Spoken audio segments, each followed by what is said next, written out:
Turning to Capitol Hill, where Republicans are gearing up for another round of battles on the budget. But could they be fighting fellow Republicans as well as Democrats as the first two of 12 appropriations bills are brought to the floor this week?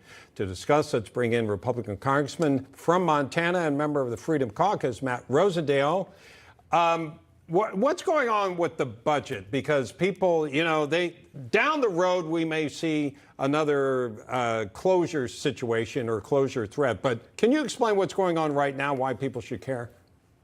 So the 12 appropriation bills, Bob, actually lay out exactly what we're going to spend on government for the next fiscal year. They haven't been doing it for the last several years. We've been seeing government function with omnibuses and continuing resolutions, and Congress not taking on their responsibility to break down exactly what each part of government is supposed to spend.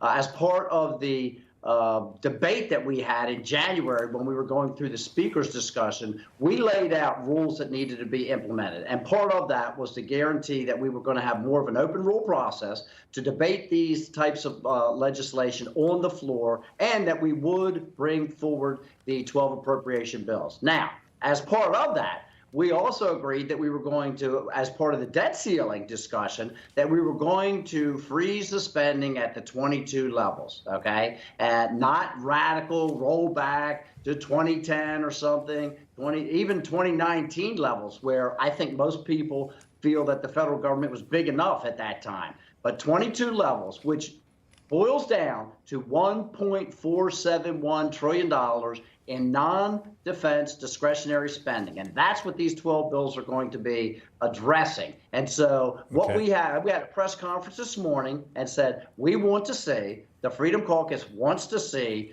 the total value of those 12 bills before we bring them onto the floor and start debating them, to make sure that we are hitting those levels, because that is what the Republican conference held their hands and agreed upon on the original debt ceiling package. 218 Republicans said that that's where they wanted to be. The people across the country expect us to be there. It certainly is a step in the right direction towards reining in this out-of-control government spending.